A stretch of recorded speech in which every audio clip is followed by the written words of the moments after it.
Hello and welcome to another episode of Tips and Ideas with Ed Wallace of Midwest Landscaping, www.uniqueenvironments.com. We're here in Central Ohio at a beautiful arboretum. It's the Dawes Arboretum here in outside of Newark, Ohio. I'm just coming over to get some ideas for a couple projects that we're planning here in Central Ohio. And the best place to come to get ideas is a place to where it's a lot of natural plant material that's growing, and they take care of it, they maintain it, but it's in its natural state. And also you get to see the beauty of this arboretum. Fantastic. It's a huge arboretum, and there's so many different design elements here that's it's exciting to come here. One thing I like about the Midwest, they use really big old slabs of concrete. Actually not concrete, this is natural stone. Let me get away from that concrete stuff. This is natural stone. So these steps that are coming up to this area here, it's all natural stone. And in a lot of the planter beds, they use bulbs. They use bulbs here, different types of varieties of bulbs. It's like irises and stuff like that. And the different plant materials. If you look at the structure of how they design this, there's certain types of plant materials that go behind these swings, and also they're in front of the wall. So they give you kind of like a buffer zone or an element of privacy, or just a buffer zone. So you have that hard wall where these shrubs here, they'll basically soften that wall, and also it gives a really good backdrop to all the swings. And at each entry point, as you can see, things is balanced out. We have this really beautiful tree here, which is a cardinal red osier dogwood. So it's a dogwood tree. Mostly all these plants are in its dormant state coming out of the winter. It is April here in Ohio, so a lot of things are still coming out of their winter dormancy, starting to bloom out. Planting groupings of 3 and 4s is paramount when you're doing your design concept. And also look at how they have it, where you have some plants that are lower and it goes up to a higher dimension as you get towards the back or the apex of this corner here. So by these plants back there in the back, they actually bring that corner towards you more and softens it. And as you come up in the entry point here, we have a big life-berry goji berry bush, and it's going to have really beautiful color and stuff like that, but it's going to soften the edge of this entry point when we come in. But if you notice, like I was mentioning, all the different beds have bulbs in it, so we're going to have a lot of color that's going to happen in here. I'm very sure they're not going to change these out. You have to dig all the bulbs out, so there'll be a very interesting variety of color and stuff that'll happen. Our pathway is a crushed gravel. It looks like it's a granite, and the texture of it is really fine. It looks like it's a DG under it, so it's just a very coarse DG that we have as a pathway. And the edging is nice big blocks of I would think that this is limestone.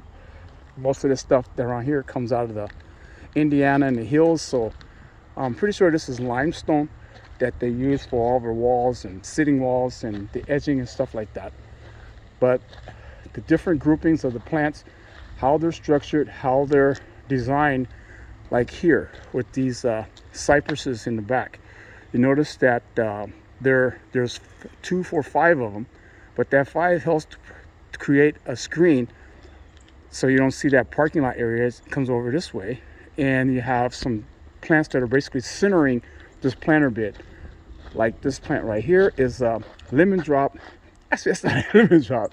This is a hot rod switchgrass in the back of that wall there, and this is actually a witch hazel. So this is a Palinda hybrid witch hazel tree. So I have to get things right here, but this is a witch hazel tree. So the height of it won't get that high because you see they haven't done too much of any pruning on it. So it's a perfect tree for this spot in this corner, this apex.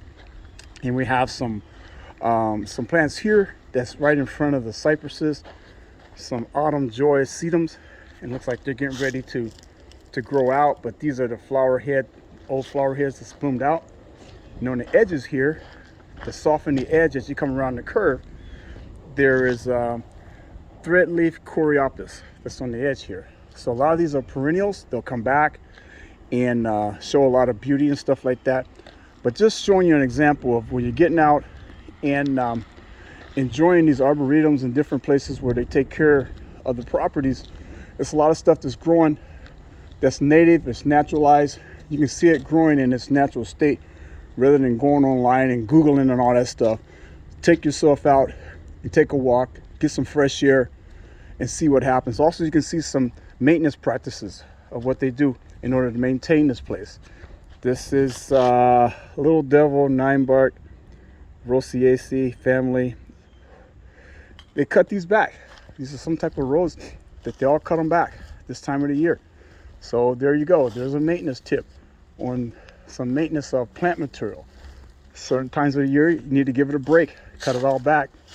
There's your groupings of different types of daffodils. Some really minute, small daffodils. Pretty cool.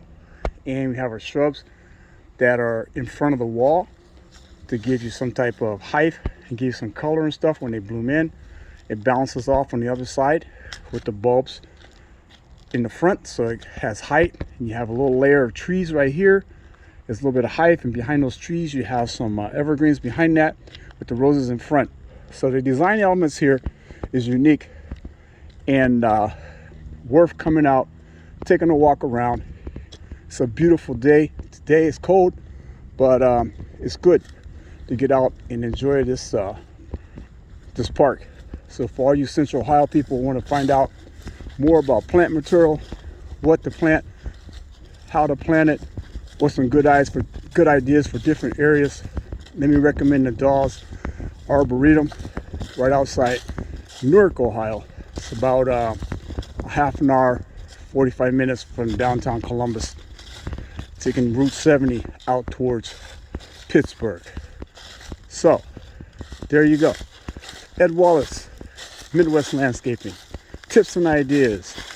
www.uniqueenvironments.com. Back here in the home state, checking out some native plant material and just what's happening out here, so I can help friends and clients design the best for their environment. Stay tuned. Click that like button. Give me a thumbs up. Give me some comments, because you never know when I'll be in your part of town.